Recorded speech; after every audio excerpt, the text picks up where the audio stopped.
오늘 오직 예수 세 번째 날입니다. 지난 두 주간 복음이란 무엇인가, 특별히 예수 그리스도는 누구이신가를 말씀을 통해서 함께 나누었습니다. 예수님은 하나님이시죠. 천지만물을 창조하신 하나님이십니다. 그 하나님께서 우리를 구원하시기 위해서 사람이 되셨습니다. 인간으로 이 땅에 태어나셨고요. 사람으로 이 땅에 오셔서 우리와 함께 하시고 우리의 모든 연약함, 우리의 슬픔, 아픔을 다 경험하시고, 하지만 죄가 없으신 하나님으로 십자가에 죽으셔서 우리의 모든 죄를 사해 주신 그 예수님, 그것이 바로 두 번째 날 십자가에서 죽으신 예수님에 관한 메시지였습니다. 여러분, 예수님이 왜 사람의 몸으로 오셨습니까?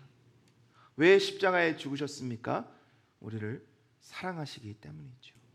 한 사람, 한 영혼을 사랑하셔서 나를 위해 그 하나님의 사랑을 나를 대신해서 죽으심으로 확증해 주셨다, 보여주셨다. 또 그 죽으심으로 우리의 모든 죄가 사해지고 거룩한 자녀로 변화된 것, 그것이 바로 예수 그리스도 안에서 참 복음입니다. 오늘은 죽음에서 부활하신 주님, 사흘 만에 십자가의 죽으심에서 다시 살아나신 예수님, 그 예수님을 함께 나누고자 합니다. 사흘 만에 부활하신 그 예수님을 우리는 믿고 고백합니다. 예배를 시작하면서 사도신경을 통해서 우리의 믿음을 고백하죠. 그것이 바로 우리의 신앙 고백입니다. 그 신앙 고백은 반드시 예수님의 죽으심과 더불어 예수님이 다시 살아나신 부활이 들어 있습니다. 예수님께서 부활하셨기 때문에 예수를 믿는 모든 사람은 죄와 사망을 이기고 영원한 생명을 얻게 됩니다. 물론 우리가 예수님이 다시 오시는 그날까지는 우리의 몸은 죽어 있는 상태로, 썩어진 상태로, 다 흩어진 상태로 영만 살아서 주님과 함께 하지만, 예수님이 다시 재림하시는 그 순간 우리는 예수님이 입으신 부활의 몸을 입고 부활의 몸으로, 부활의 능력으로 하나님의 나라에서 영원히 살 수 있게 되는 것이죠. 그것이 바로 오늘 말씀입니다. 이러한 부활의 신앙, 부활의 고백이 있기에 우리는 오늘도 하나님 주신 이 매일의 삶을 기쁨으로, 감사함으로 살아날 수가 있는 거예요. 비록 이 땅에서는 고난을 당합니다. 역경을 당합니다. 때로는 육신이 연약하여 아픔을 경험합니다. 사랑한 사람의 죽음을 경험하기도 하고, 내가 이 땅에서 육신의 죽음을 맞이하기도 합니다. 하지만 그것이 끝이 아니라는 것, 예수님이 재림하시는 그날, 다시 오시는 그날 우리는 영광의 부활의 몸을 입고 영원토록 주님의 나라에서 함께 살게 된다는 복음, 그것이 바로 우리가 오늘 믿고 고백하는 부활의 복음, 능력의 복음입니다. 여러분, 근데 우리가 늘 한번 생각해 보아야 되는 것이 있어요. 우리는 이 복음을, 이 부활의 능력을 믿고 고백하지만 과연 매일의 삶 가운데 이 부활의 능력이 얼마나 우리의 삶 가운데 워킹하고 있는지, 역사하고 있는지, 그리고 그 능력을 따라서 우리가 기쁨과 승리의 삶을 누리고 있는지 점검해 보아야 하는 것이죠. 혹시 바쁘고 고된 일생 가운데 부활의 능력, 부활의 그 고백을 잊어버린 채 허덕이며 눈물 지으며 승리보다는 패배의식에 절어서 그렇게 살아가고 있지는 않는가? 그렇다면 하나님이 참 안타까워하시겠죠. 왜? 이미 예수 그리스도 부활하셨는데, 이미 부활의 능력이 우리 가운데 있는데 왜 그것을 누리고 있지 못하느냐?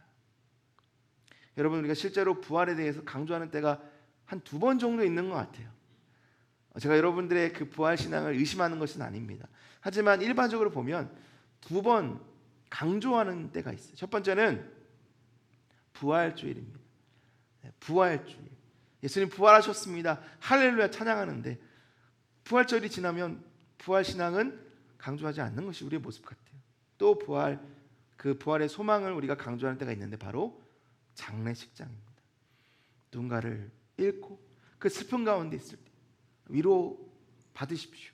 참 소망을 누리십시오 하면서 예수 그리스도의 부활, 우리의 부활을 함께 나누죠. 하지만 하나님의 부활, 이 부활의 능력은요 1년에 딱 2번만 강조하는 그런 이벤트가 아닌 거예요. 매일같이 우리는 부활의 신앙으로, 부활의 능력으로 살아나가야 합니다. 사도 바울은 이렇게 이야기를 합니다. 고린도전서 15장 17절부터 19절 말씀. 그리스도께서 다시 살아나신 일이 없으면 너희의 믿음도 헛되고 너희가 여전히 죄 가운데 있을 것이요. 또한 그리스도 안에서 잠자는 자도 망하였으리니. 무슨 뜻입니까? 예수님을 믿고 구원받은 하나님의 자녀임에도 불구하고 만약 부활이 없다면, 만일 부활을 우리의 마음에 품지 못하고 능력을 살아가지 못하면 우리의 믿음은 헛된다는 거예요. 우리의 신앙도 다 부질없다는 거죠. 자, 19절 함께 읽습니다. 시작. 만일 그리스도 안에서 우리가 바라는 것이 다만 이 세상의 삶뿐이면 모든 사람 가운데 우리가 더욱 불쌍한 자이니라. 왜 아니겠어요? 여러분, 우리가 믿는다고 하면서 여러 가지의 삶의 부분에서 희생하는 것 있습니다. 헌신하는 것 있습니다. 우리의 시간과 물질, 우리의 열정을 주님 앞에 드려요. 그런데 만약에 우리의 희망이 이 세상뿐이라면 부질없는 거예요. 의미 없는 거예요. 차라리 다른 곳에 사용하는 것이, 다른 곳에 헌신하는 것이 더 의미가 있겠죠. 만약에 우리의 소망이 이 세상뿐이라면. 여러분, 우리가 주님을 믿는다고 하면서도 우리의 모든 관심과 우리의 마음의 중심이 이 세상에 맺어 있다면, 우리의 초점이, 우리의 시선이 이 세상 가운데 머물러 있다면 그것은 불쌍한 인생이라는 거예요. 그것이 사도 바울의 말씀인 거죠. 하지만 우리 크리스찬은 이 땅에 살아가지만 천국의 시민권을 가지고 살아가는 하나님의 자녀임을 기억해야 합니다. 우리 빌립보서 3장 20절 말씀 함께 읽습니다. 시작.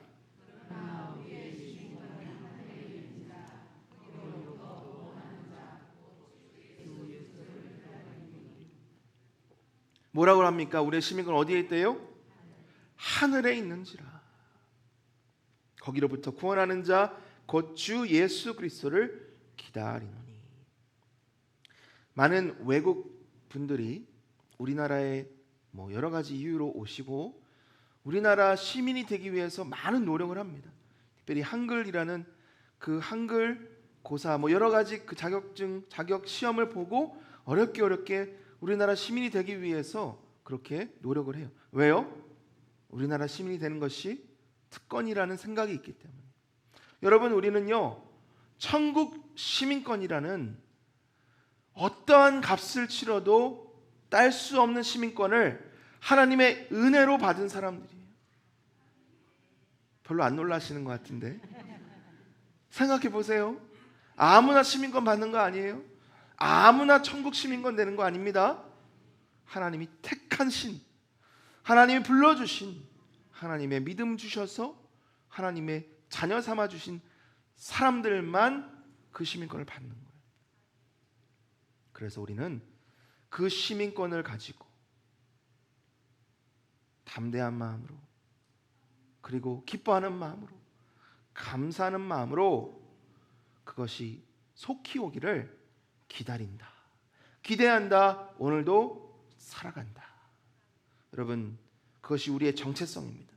그러한 정체성이 있는 저와 여러분이 우리의 시선이 이 땅에만 머물러 있고 우리가 경험하는 매일의 삶 가운데 여러 가지 현실과 상황 가운데 우리의 신앙이 흔들린다면 얼마나 안타까운 일이겠습니까? 우리가 부활의 능력을 우리의 마음에 품고 매일마다 부활을 기다리며 부활을 소망하며 나아갈 때 우리는 이 땅 가운데 휩쓸리지 않게 되는 거예요. 천국의 시민답게 당당하게 살아갈 수가 있는 거예요.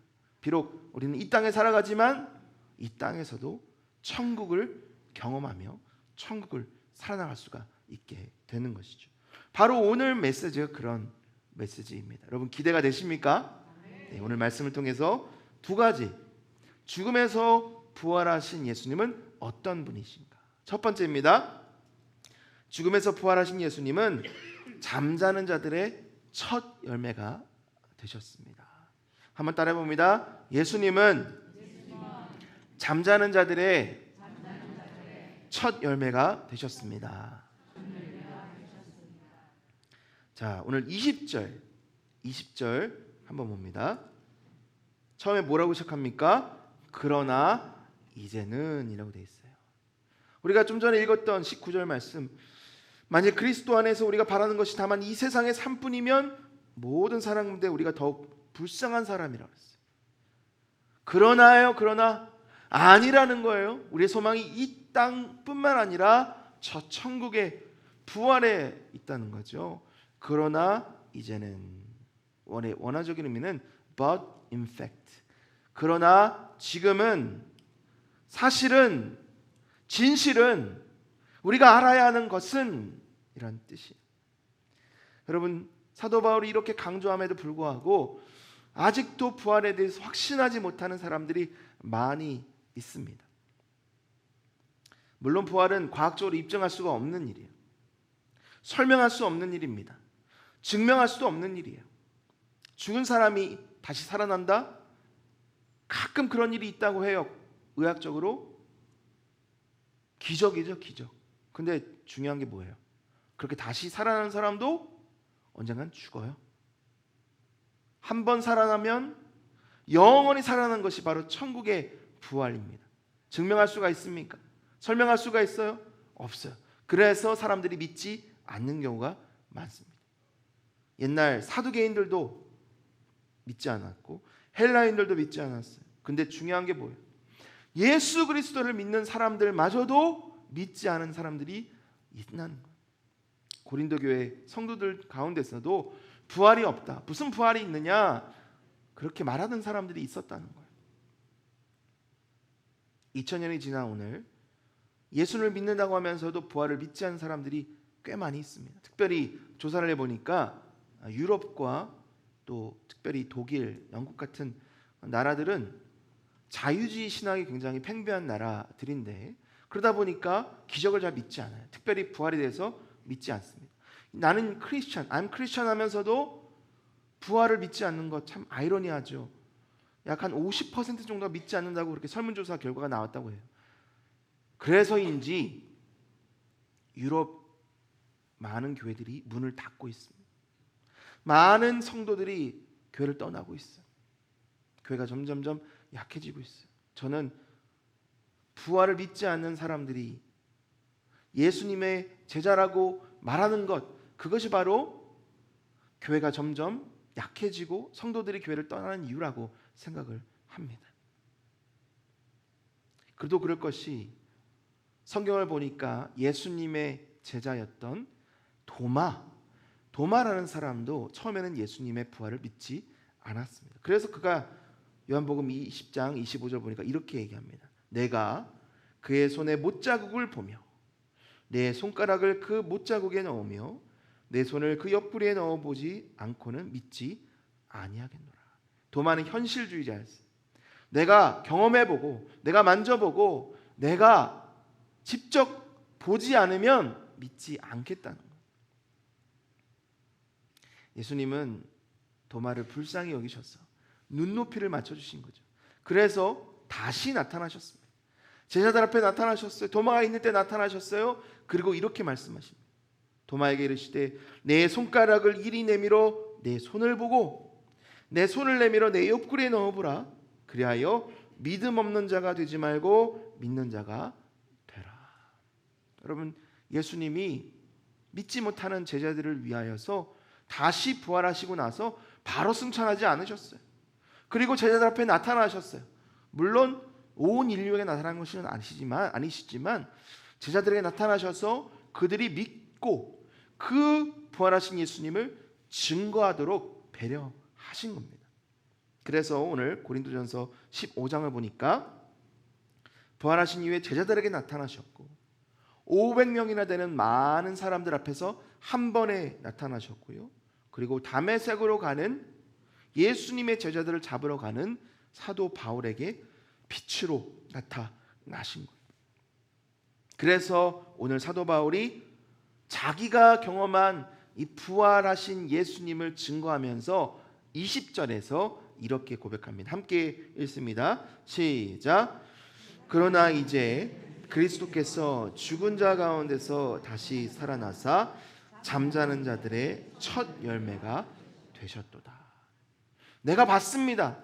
우리 주님이 부활하셔서 다시 살아나셔서 나를 부르셨고 부활의 능력을 증거하기 위해 나를 부르셨습니다. 그 예수님이 바로 부활의 첫 열매가 되셨습니다. 첫 열매라고 하는 것은 앞으로 나올 많은 열매의 시작입니다. 추운 겨울이 지나가고 봄이 되면 농부가 밭에 씨를 뿌리죠. 그리고 시간이 지나 추수할 때가 이르면 농부는 하나를 찾아요. 하나. 뭐냐면 첫 열매. 첫 열매를 보게 되면 그 농부의 입가에 미소가 지어지는 거예요. 왜? 때가 됐구나. 이제 열매가 맺어지게 되는구나. 예수님이 부활하신 게 그거예요. 예수님이 첫 열매로 부활하심으로 인해서 이제 예수님을 믿는 수많은 영혼들이 부활을 입게 된다는 확신이 생기게 되는 거죠. 자, 21절, 22절 계속해서 읽습니다. 함께 읽습니다. 시작. 사람이 한 사람으로 말미암았으니 죽은 자의 부활도 한 사람으로 말미암는도다. 아담 안에서 모든 사람이 죽은 것 같이 그리스도 안에서 모든 사람이 삶을 얻으리라. 이 말씀이 중요한 이유는 우리는 모두 다 아담의 후손이기 때문에 아담 안에서 우리는 죄와 사망의 열매를 맺게 되는데 바로 그것이 영원한 죽음이라는 거죠. 아무도 스스로를 구원할 수 없고 아무도 스스로 부활할 수 없는 그러한 존재가 바로 우리입니다.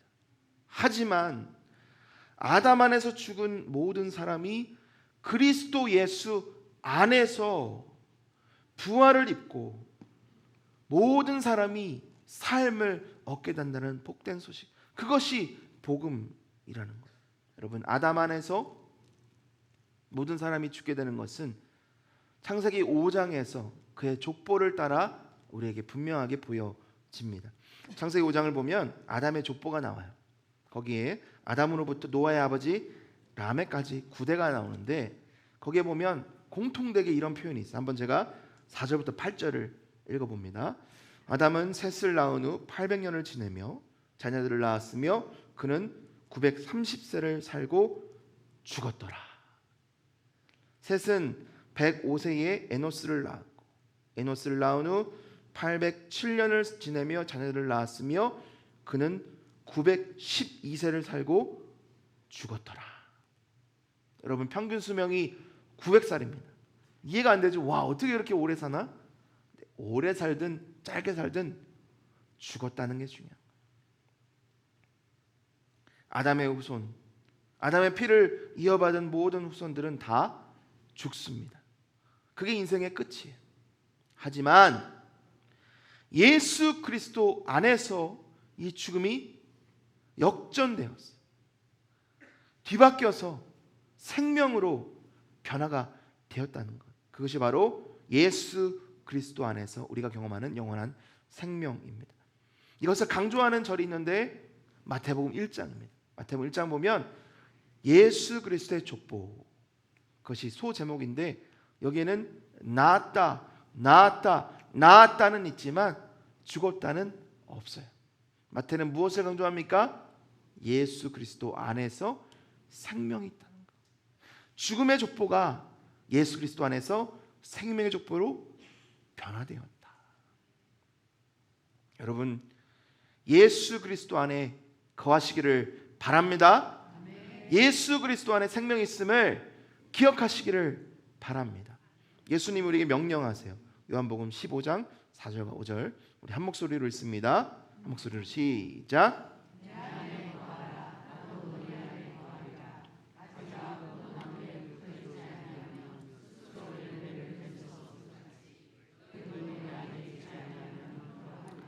나는 포도나무요 너희는 가지라. 그가 내 안에 내가 그 안에 거하면 사람이 열매를 많이 맺나니 나를 떠나서는 너희가 아무것도 할 수 없습니다. 여러분, 이 말씀이 예수님의 명령입니다. 내 안에 거하라. 예수님이 내 안에 거하라. 예수 안에 거하라. 왜? 예수님으로부터 떠나면, 예수님으로부터 멀어지면 생명이 없다는 거예요. 부활의 능력도 느끼지 못한다는 거예요. 누리지 못한다는 거예요. 부활하신 예수님 안에 있으면, 이미 우리는 부활의 영을 입었지만 부활의 몸을 입게 된다는 그 믿음의 확신이 우리 가운데 샘솟게 된다는 거죠. 여러분, 부활하신 예수님, 부활의 첫 열매가 되신 예수 그리스도 안에 있으면 그 능력을 입게 된다는 그 복음을 우리 마음에 깊이 새기고 성령의 열매, 생명의 열매, 부활의 열매를 날마다 많이 맺으시기를 예수님의 이름으로 축원합니다. 두 번째는 죽음에서 부활하신 예수님은 사망의 권세와 능력을 물리치셨다는 것입니다. 우리 한번 따라해 봅니다. 예수님은 사망의 권세와 능력을 물리치셨습니다. 자, 우리 23절 함께 있습니다. 23절입니다. 시작. 그러나 각각 자기 차례대로 되리니 먼저는 첫 열매인 그리스도요, 다음에는 그가 강림하실 때에 그리스도에게 속한 자요. 자, 부활의 순서를 말해줍니다. 누가 먼저 부활하셨습니까? 예수님이 부활하셨어요. 완전한 부활의 몸을 입고 변화의 몸을 입고 부활하셨습니다. 물론 예수님 전에 나사로도 부활했다고 돼 있어요. 하지만 그의 영이 다시 돌아온 거지 부활의 몸으로 변화된 것은 아니에요. 여기서 말하는 부활은 몸의 부활입니다. 예수님이 십자가에 죽으셨다가 사흘 만에 부활하셨어요. 그리고 부활의 몸을 입으셨어요. 자, 이것이 어떻게 부활의 몸인지 아느냐? 예수님이 아까 도마에게 뭐라고 하셨어요? 못자국에 손을 넣어보고 옆구리에 손을 집어넣어라. 그럼 뭐예요? 옆구리에 창 자국이 그대로 있다는 거예요. 그리고 예수님이 갑자기 문이 닫힌 곳에 나타나셨어요. 그리고 갑자기 사라지셨어요. 그리고 갑자기 이쪽에서 나타나셨다가 저쪽에서 나타나셨어요. 예수님이 죽으시기 전에 입었던 몸과는 전혀 다른 성격의 부활의 몸을 입으셨다는 거죠. 자, 그리고 나서 예수님이 재림하시는 그때, 오늘 23절을 보니까 그리스도께서 강림하실 때에 그리스도에게 속한 자, 예수님을 믿는 모든 자는 부활을 입게 될 것이다. 다시 말하면 예수님처럼 부활의 몸으로 변하게 된다. 여러분, 우리가 예수를 믿는 즉시 우리의 영은 살아납니다. 우리가 이 땅에 태어나면서 우리의 영은 죽은 상태로, 왜? 죄 가운데 태어났기 때문에. 하지만 예수님을 믿는 즉시 우리의 영은 살아나요. 성령이 우리 안에 내주하시면서 우리의 영을 다시 부활하십니다. 그것이 영의 부활입니다. 근데 우리가 육신의 연약함으로 인해 우리의 수명이 다하는 그날 우리의 몸은 죽게 되는 거죠. 하지만 영은 살아있기에 그 영이 하나님의 전으로 올라가게 되는 거예요. 하지만 아직은 부활의 몸은 입지 않은 상태예요. 그런데 예수님이 다시 오시는 그때, 예수님이 재림하시는 그때 우리도 예수님처럼 부활의 몸으로 한순간 변화된다는 것이죠. 이미 죽은 분들은, 이미 육신이 생명이 다한 분들은 그 몸이 다시 살아나게 되는, 부활의 몸을 입게 되는 그 역사를 이루게 되고요. 아직까지 살아있는 사람은 더 이상 이 육신이 아니라 순간 부활의 몸으로 변화된다. transform, 부활하게 되고 변하게 되게 된다라는 것을 오늘 사도 바울이 가르쳐 주는 거예요. 그래서 고린도전서 15장 42절부터 44절을 보면 부활의 몸에 대해서 이렇게 설명하고 있습니다. 우리 같이 봅니다. 시작. 죽은 자의 부활도 그와 같으니 썩을 것으로 심고 썩지 아니할 것으로 다시 살아나며 욕된 것으로 심고 영광스러운 것으로 다시 살아나며 약한 것으로 심고 강한 것으로 다시 살아나며 육의 몸으로 심고 신령한 몸으로 다시 살아나나니 육의 몸이 있은즉 또 영의 몸도 있느니라. 두 가지를 분명히 나눕니다. 현재 우리가 입고 있는 이 육신, 썩을 것, 욕된 것, 약한 것, 육의 몸. 하지만 예수님이 재림하시는 그때 우리가 입게 될 부활의 몸은요, 썩지 아니할 것, 영광스러운 것, 강한 것, 신령한 몸, 영의 몸으로 우리가 입게 된다는 것이죠. 여러분 한번 상상해 보세요.